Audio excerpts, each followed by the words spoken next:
This is a special morning for me because anytime you're celebrating 45 years, they say 45 is the new 25? 20.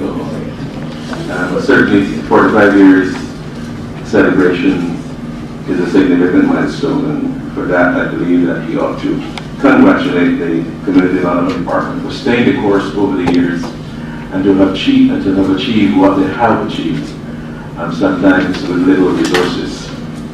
The Community Development Department was established as a separate entity back in 1971, and as a result of the proliferation of community activities, and prior to that, the community development as a social policy intervention had come out of the recommendations of the Des Moines Commission, as was mentioned before, and worked in this area, and the area was implemented under the auspices of the Blackett department as it was configured at that time. The new department was mandated to function as a mobilizing agency to facilitate individuals and also to facilitate groups. Of course, back in those days, groups would have been configured far differently from how they're configured today. As you would know, there are several groups, community groups and organizations that existed then, the Val Rosa clubs, and other clubs like that. But of course, those clubs, some of those clubs, or most of them, are no longer in existence. And that is why I've always told the leadership of the Community Development Department that we need to reconfigure our thrust in terms of reaching out into the communities, because groups are no longer assembling as they once assembled. Young people now are assembling on what they call social media, and therefore we ought to target and of course target our thrust in that area if we are looking to target groups as they were in the days of yore. But the Community Development Department has as its vision to be a vibrant hub and a benchmark for community activity and prosperity that exemplifies the spirit of forbidding social capital and the highest level of sustainable productivity. Now, since 1971, when the Community Development Department became a separate agency, had been responsible for other entities such as youth affairs, was a part of the Ministry of Culture at one time. When I first came to the ministry, the government really, in 2008, my portfolio was community development and culture. So it was at one time associated with culture. And at one point it also operated under the aegis of the NCF. And throughout this period there have been several innovations and programs which have emerged from the agency's work in the community, which today have become separate initiatives. Now, 45 years later, the agency continues to strive to be the leading provider of high-quality professional social work and the community services and work towards building strong, vibrant, cohesive, and sustainable communities. The department is committed to achieving this through initiatives which are community-driven and which will educate, empower, and transform the physical, social, and economic landscape of Barbados. Currently, there are several programmatic areas in which the Community Development Department is engaged, inclusive of the maintenance of 38 community and resource centers we have scattered across Barbados in each and every single parish, as well as the facilitation of their use. I would also, however, I want to highlight 3 of the programs which are currently run by the department and which I believe fall squarely within the theme of sustainable development. And we're extremely proud of these particular programs. And of course, there are more programs, but I will highlight only 3 of them this morning. And one of those programs is the Community Technology Program. Well, 3 of them are the Community Technology Program and the Community Arts Program, and also Community Dance Fest.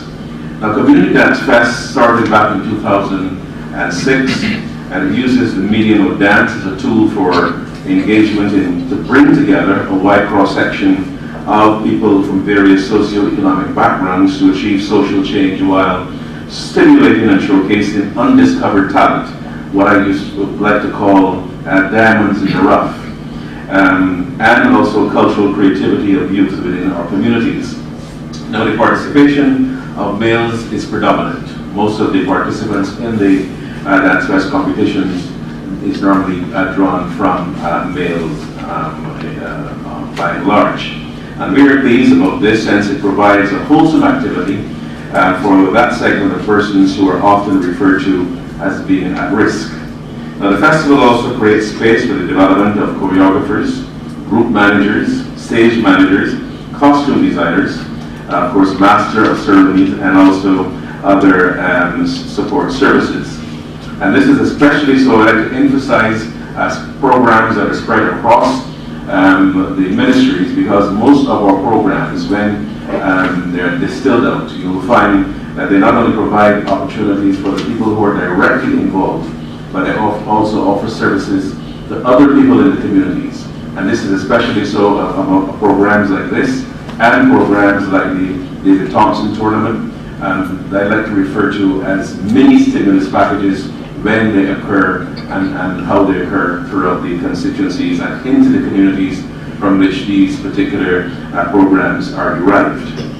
Now, in addition to the competition, we seek to offer self-esteem building and dance skills workshops to develop participants as part of the empowerment process. The enactment of the Cultural Industries Bill recently, which provides the enabling environment for cultural exponents to generate income through the arts, is timely. So we are therefore expecting participants in this particular program to advance in generating full-time employment and exploiting some of the benefits and programs that will come out of the Cultural Industries Bill and the enactment of that particular bill. The second program that we also are very proud of is the Community Arts Program, and it offers training for persons who have artistic ability and want to develop their skills, but are unable to enter other formal training programs because they cannot matriculate. And this is for people who are not so academic, but of course have the wonderful skill sets to break into areas like this Community Arts Program.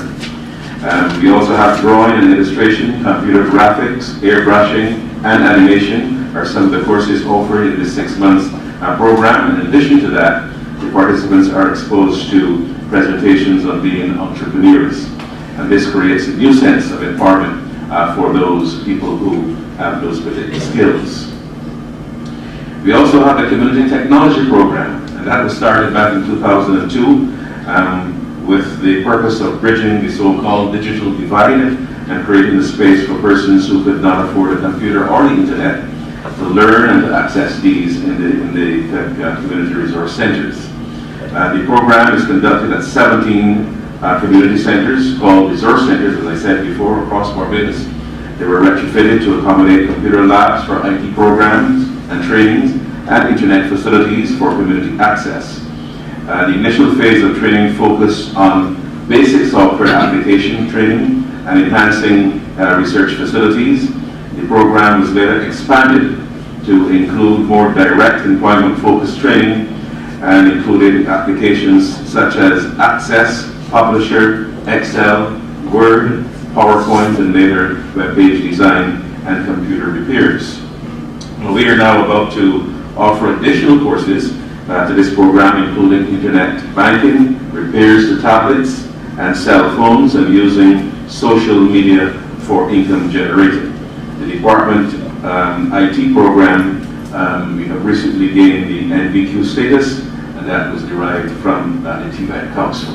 So we are now up to the status of NVQ, where certification from these particular courses could worth your while if you're when you're in search of a job.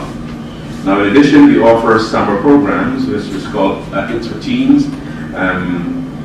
This is a program which targets young persons between the ages of 14 to 18 in a 6 weeks program which they're trained in the relevance of technology in teen-friendly environment. And this program, of course, is conducted during the summer holidays of our school children.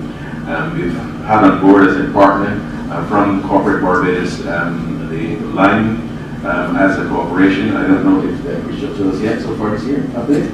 Maybe we've not heard from them, but of course we're keeping our fingers crossed, and if we don't, by a certain time I imagine that we don't see them coming forth offer the partnership again, we should reach out to, if not Line, one of the other service providers.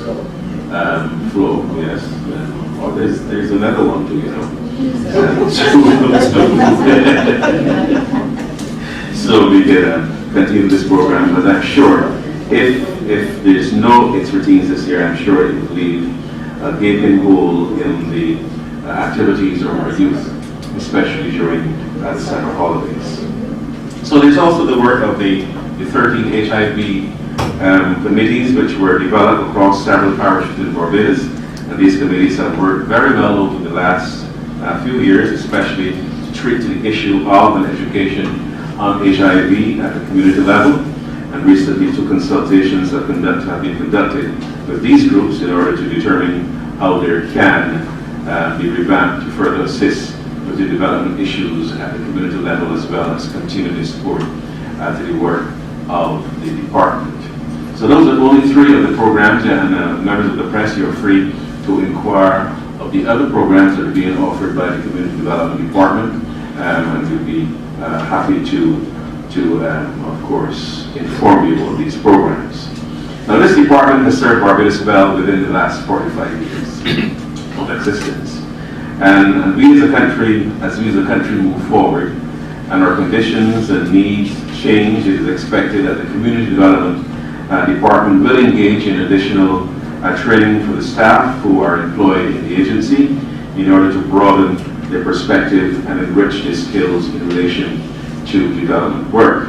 Now, as Minister, I've always, with some reprimand, I've always singled out the Community Development Department staff for special mention, because I feel that they deserve special mention.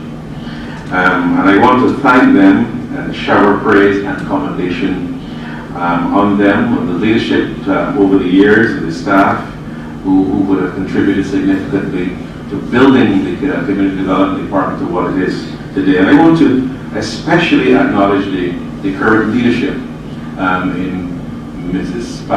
Hackett-Codrington and Alexis Nurse, of course, who came over from the Commission of HIV/AIDS Commission, and the senior management in the department, and also the junior members of staff, all members of staff, as I said before, because I believe that you are certainly a credit, not only to this ministry, but by extension, the government of Barbados, for pulling the programs together at the community level and otherwise, and making a significant and sterling contribution to what Barbados is today. And I want to tip my hats to you, and of course to commend you for the depths of my heart as a minister for the wonderful and stellar work that you have been doing over the last 45 years, and especially since I've been associated with this particular department. Because like I said before, when I came to government in 2008, this was one of the departments that fall under my superintendence and my purview, and therefore my entire time in government I have spent with this particular department. And I want to say that you are certainly a credit to this ministry and by extension to the government of Barbados. Certainly without your service and your contribution, life in Barbados would not be the same. So I want to take my hat again to you and say how much I appreciate you as minister, and I always single you out as the group in this ministry that especially wins my attention, and I have so much time for you as members of staff. So, thank you. We will have had 2 activities already based on where we would have come from. So we would have had a community day in the Bushel community in April. On Sunday evening, we would have had a service of song, which was part of what community development did in the old days at the Restoration Ministries. And we have them up on the board. Our next big activity is the Community Development Day, which will be on the 9th, Saturday the 9th of July in Queen's Park. It will run from 10 a.m. to 10 p.m. Then we go into our Summer Teens program from July. There is a community contact day that we're going to have at the Blaze Hill community. The Blaze Hill community is a community that years ago would have won the minister's Best Community Award. It is a very strong, cohesive community, and so they have come together to plan an activity which will happen on the 16th of July, and then the St. Lucie community is also having something in October. Community games were part of, community center games were part of our work, so we're having a set of games from the August to October. Then the games will end in the center games, and of course then coming on to the end of the year we will have the community dance festival. We also will be having a Thanksgiving service, but which will happen sometime towards the end of October after we've had our activities. But I would like to focus a little bit on what is going to happen on July the 9th in Queen's Park. What we're going to be doing that day is inviting communities from across Barbados to join us all day in Queen's Park, and we're going to be inviting them to put up food stalls. We're going to be inviting some of the persons that we have trained in our community impact program, those people who do nail technology, those people who sew, those people who do cakes and cake icing, those people who make soap. All the things that we have taught, they're going to be there with their stuff on display and for sale. There is going to be a stage all day from 10 a.m. until about 6 p.m. During the day, various activities will happen on the stage, including the seniors from the NAB who are part of communities. They will also be participating. So there's going to be a stage where every hour, every half hour, there's going to be a different presentation from different communities. This department will have put out some steel bands, so we're hoping that it will have steel bands as well. We're working on that. And at the end of the day, there is going to be a pageant, which is going to be presented by the members of staff of the department, speaking when they're going to be displaying and explaining our program, but in pageant style. And that is at 6 p.m. on the day. And then, our community centers in the past used to be used for dances.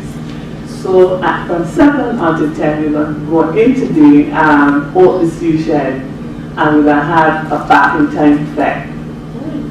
So you can dress in back in time gear and come to this back in time effect in this T-shirt. So we're trying to recreate a lot of the activity that we will have done in the past. It will, and in addition to that, we will have all the other educational things like in terms of the Family Association, which is another organization which will have come out in our time span. Family Planning, I think, is 62 years old, and the HIV Commission will be there. A number of people, so it is educational, it is bringing out our people, our arts people are going to be there to display their art as well as to do airbrushing, painting, t-shirts. So we're going to be displaying all of the activities that we have had over the years, from the beginning until now, back in time till now, with the participation of the public. So we encourage the press to give us as much coverage as you can and to be part of the activity, because it really speaks the number of things that we have done over the years as a department. And of course, at the time, we will find out from you what are some of the things that you may want us to add as we go forward and seek to change the movement of the department to meet the current needs of the community.